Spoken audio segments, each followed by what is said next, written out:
Hey everybody, it is me. I am Goose, and you are watching On With the Show. And today's podcast, I promised you a couple days ago, I got hung up on some stuff yesterday, but I'm here to talk about it today. And that is, we're going to talk about an interesting swatting incident that happened at Disneyland last month.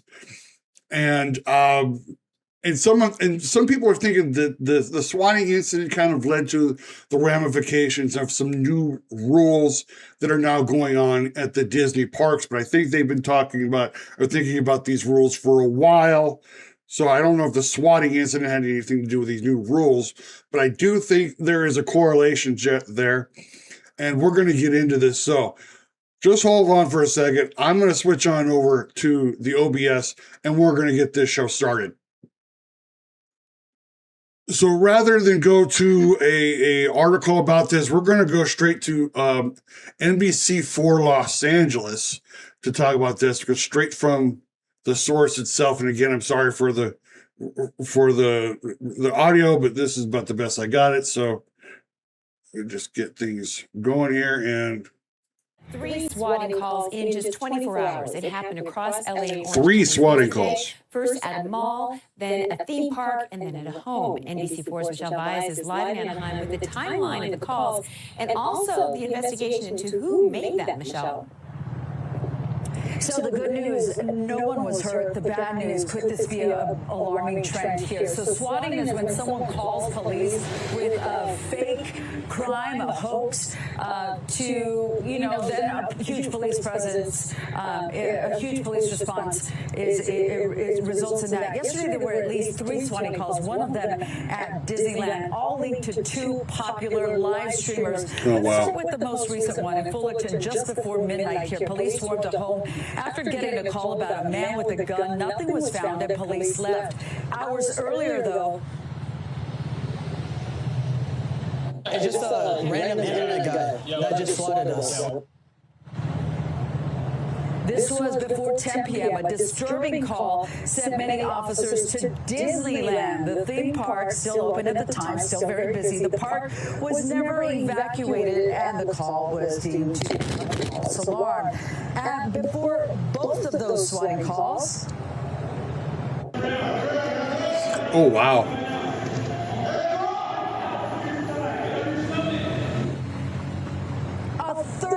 At the Santa Anita Mall in Arcadia. This was just before 5 p.m. Officers responded with their guns drawn, even told some of the shoppers to get off the ground. Arcadia police say someone called them making threats with a firearm, which also turned out to be false. In all of these 3 cases, they were linked to social media influencers. Some of them were streaming live at the time, and we're taking a closer look to see if there are any charges someone will face in this. But again, a very alarming trend that we could be seeing with social media. That's the latest in Anaheim. Michelle Baez for Today in LA. All right. So this was basically a call. As I try to get out of this here. As I try to get out of this. Okay, I'm not get out of this. Oh, there it is. Do this up here. Nope, that's not what I wanted. There's always a promise of that. There's not what I wanted. So I am stuck here for just a moment. So I'm going to turn the volume down on this. And I'm just going to let this thing run, because it looks like I'm not going to be able to get out of this unless I let this stupid thing run. So this is what happens when you when you record things live. These things happen. Obviously they're promoting it's a metabolism drink. Oh, yippee. But let's get into this in just a minute, because if you think about it, first of all, Disneyland is one of the most secure places on earth. And here they have a swatting call. Here's the other thing. This is a real serious thing. I mean, you saw the one at the Santa Anita Mall. I mean, someone could have gotten killed. Someone could have actually have gotten killed, and thankfully nobody did.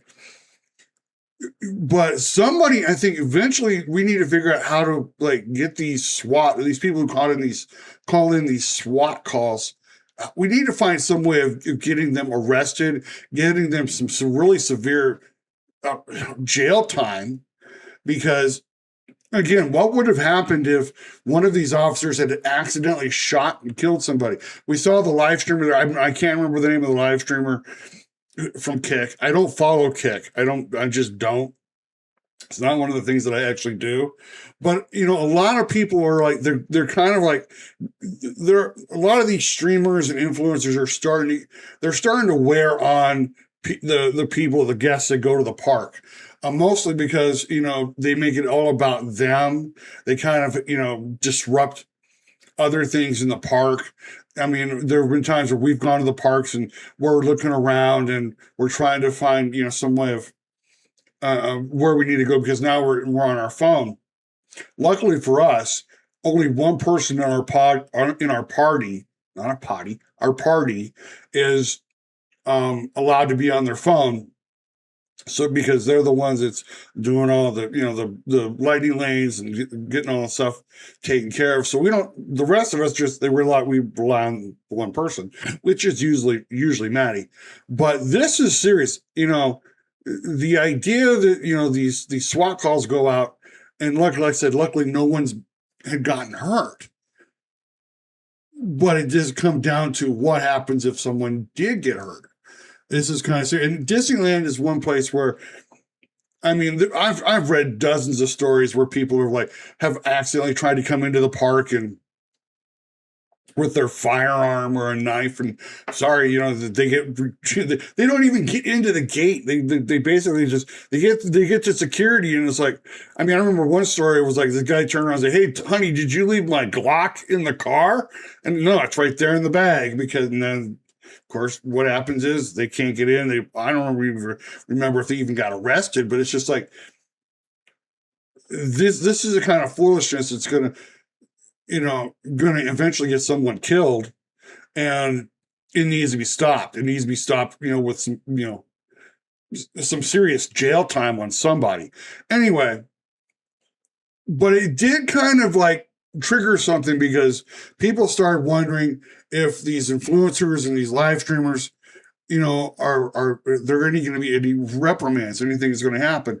And lo and behold, let me go to the next article, which was this was back in 2022. Video of a guest jumps off Big Thunder Mountain to retrieve his phone. These are the things that are actually the biggest problem. On a recent Disneyland vacation, guests riding Big Thunder Mountain came to a sudden stop due to a guest jumping out of the ride vehicle in an attempt to retrieve his phone. That's right. He attempted to retrieve his phone. Hang on to your hats and glasses, folks, because this is going to be the wildest ride in the wilderness. Big Thunder Mountain is a high adrenaline roller coaster at Walt Disney World or Disneyland. Actually, it's at many Disney parks.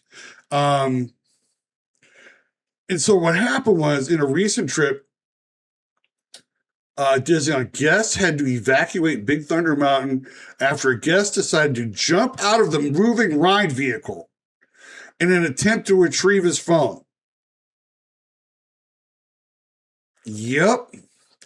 In a video posted to TikTok, guests went up to Second Hill on the ride. Guest was caught jumping out of the ride vehicle, running down the hill in order to try and find his phone. In a screenshot above, you can see where the guest, let me see if I can find that picture, because it is absolutely crazy. He gets out of the vehicle and starts running down. And then when he comes back up, sorry, everybody. Sorry? You're sorry? You're sorry that you stopped the ride. And now we all have to sit. Here's the pictures. Here's the guy running all the way down here. And here he is coming all the way back up. This was written by Kelly Coffey back in March 11th, 2022. And this seems to be a theme here. Because let me just go to this next video. This is on TikTok for Jerry Halai. I think he's on Big Thunder Mountain. And he's recording the ride on his phone. And oops, almost lost my phone there. Let's go to another one. This is on an Instagram called Only in Florida. This is someone who jumped in the water on the ride Living with the Land. Now, Living with the Land, let me show it to you again. Living with the Land is one of the slowest rides on the planet. And this genius drops his phone and then fell in the water to get it. I mean, that would be like losing your phone on like Small World. You know, or or Pirates of the Caribbean. Which, and let me tell you something. First, if you tried to retrieve your phone in either one of those other two rides, forget it. You're not, those boats come in a pretty good rhythm. So what is basically happening is they've come up with a new thing. Let me just,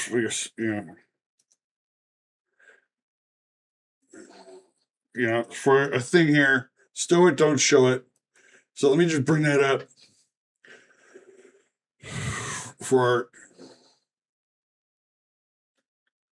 see if I can find it.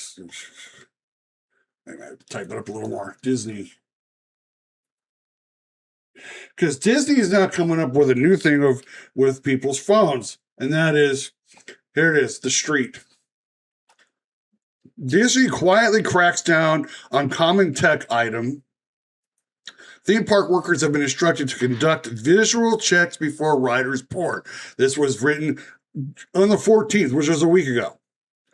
And it says, when Disneyland theme park first opened in 1950, but the public coming to spend a day going on rides, seeing their favorite cartoon characters was very different than it is today. Pause this here.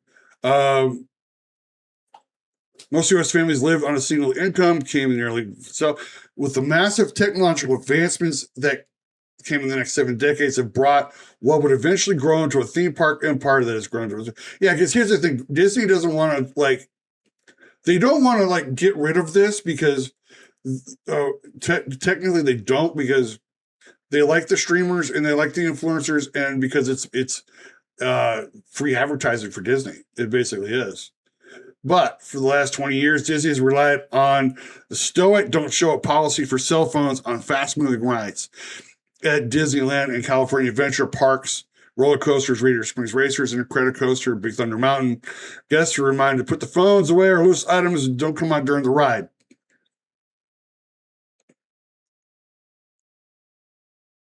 That seems to be a problem because people are still bringing their phones up. But amid the spike in guests hiding them in pockets and pulling them out to take a picture once the ride takes off, Disneyland has taken a tougher stance on phones and other technology. As first reported in the Mickey Visit blog, the guest road was quietly updated earlier in April in order to explicitly state that filming is not allowed on high motion rides. Now, I have a way of getting through that or around that.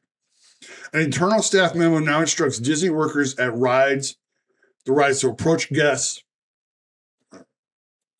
Sorry about that.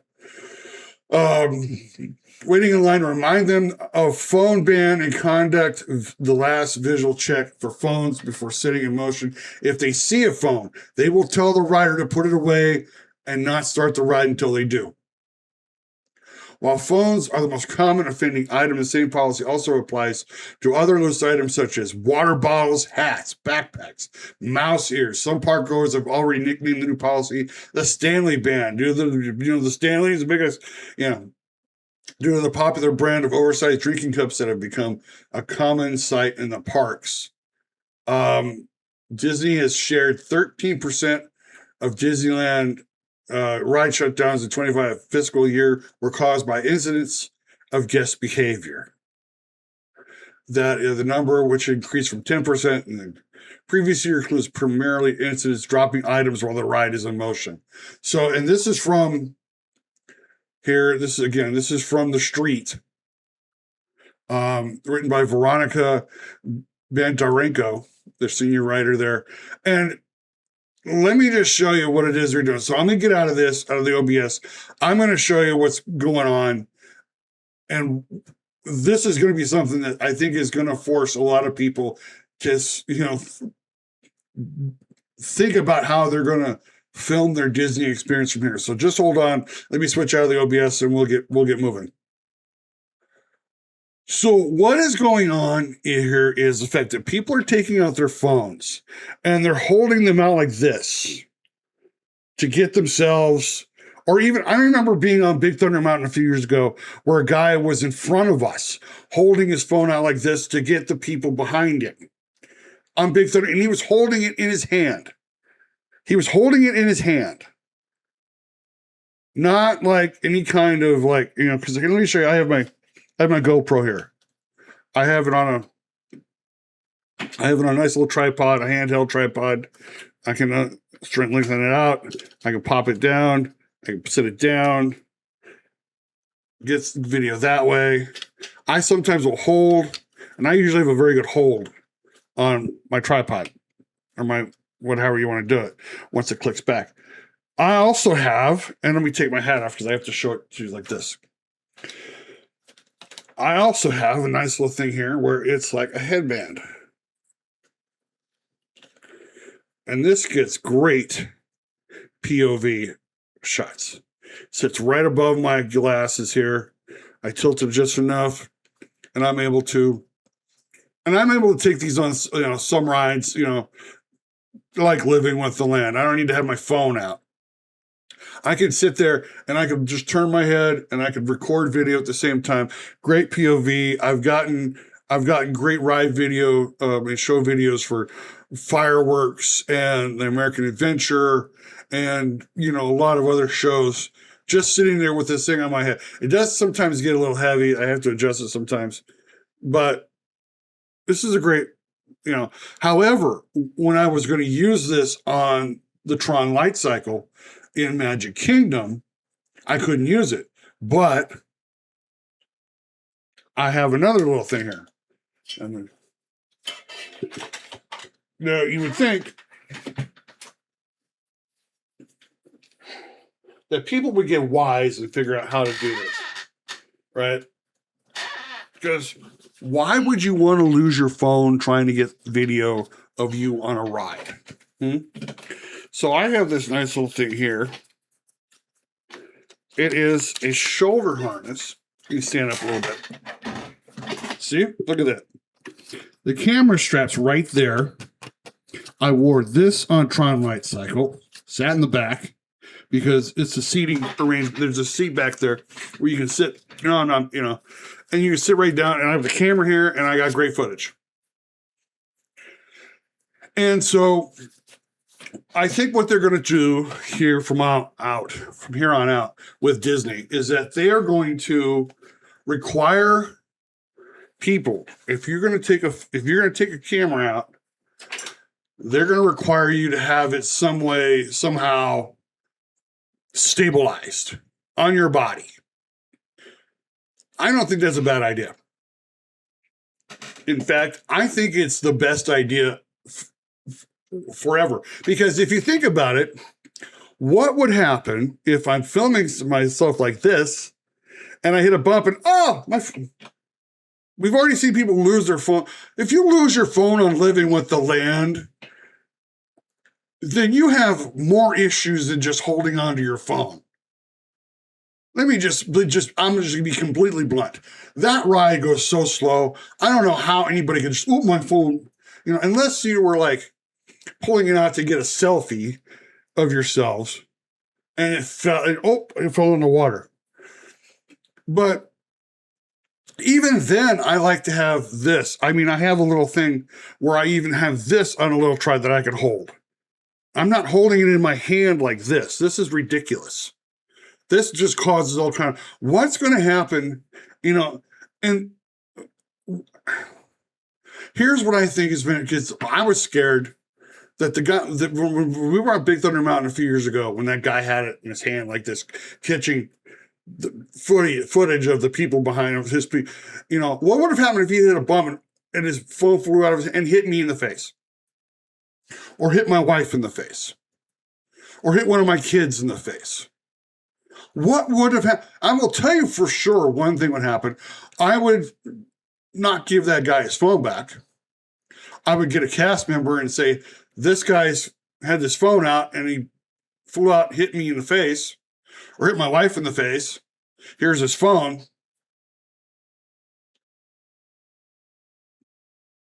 These are the kind of interactions that Disney's having a problem with.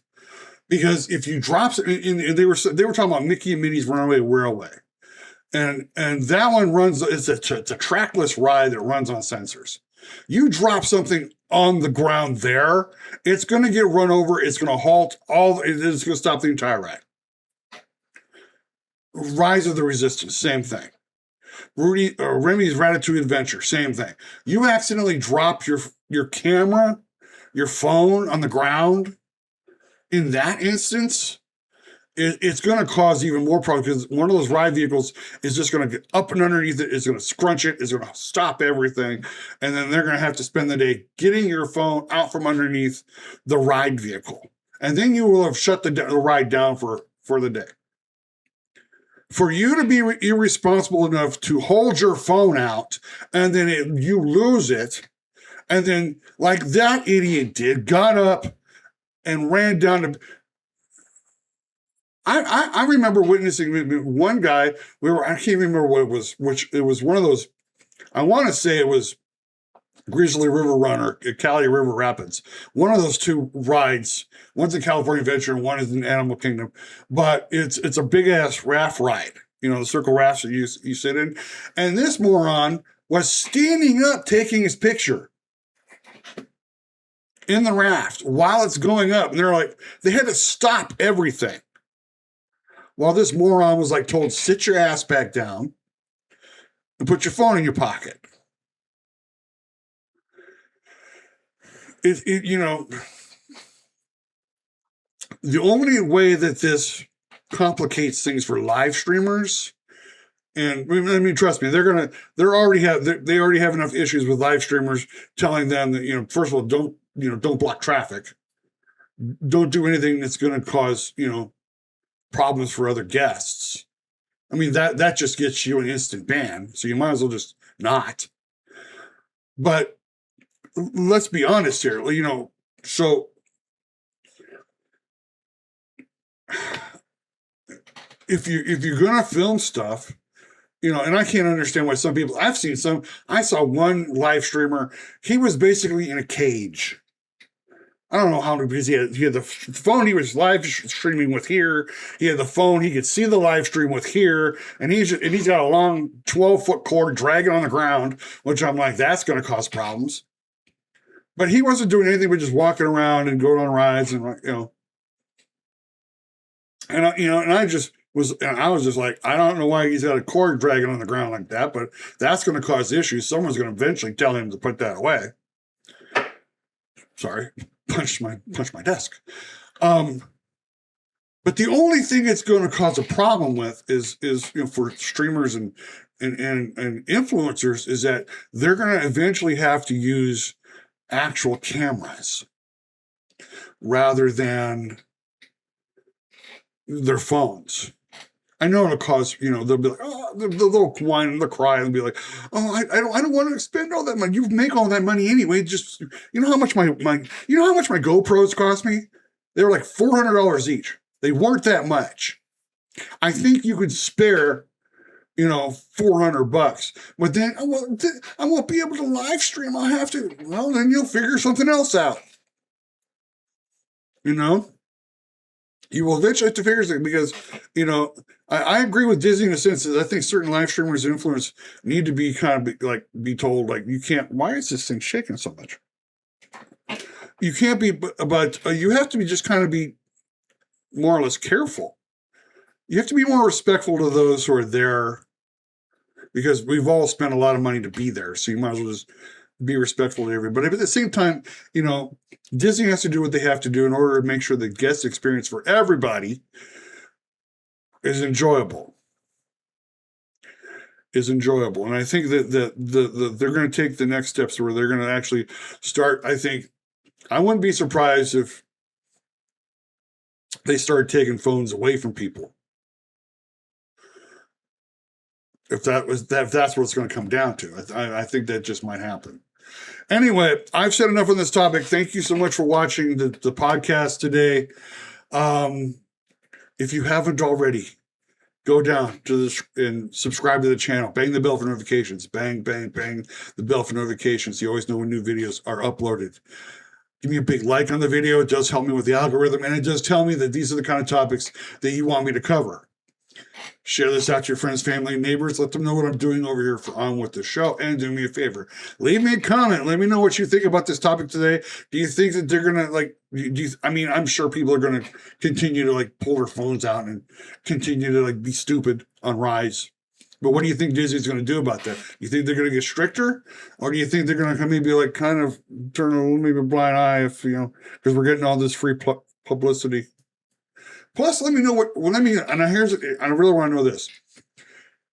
What kind of punishment do you think people should get when they call a swatting call? They call in a swatting call. Because let me tell you something.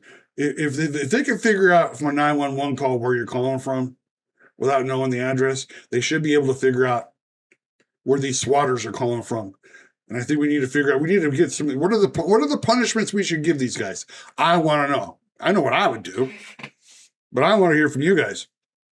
Anyway, thank you so much for watching the podcast today. I'm Goose. This is On With The Show. I will catch you all on the other side.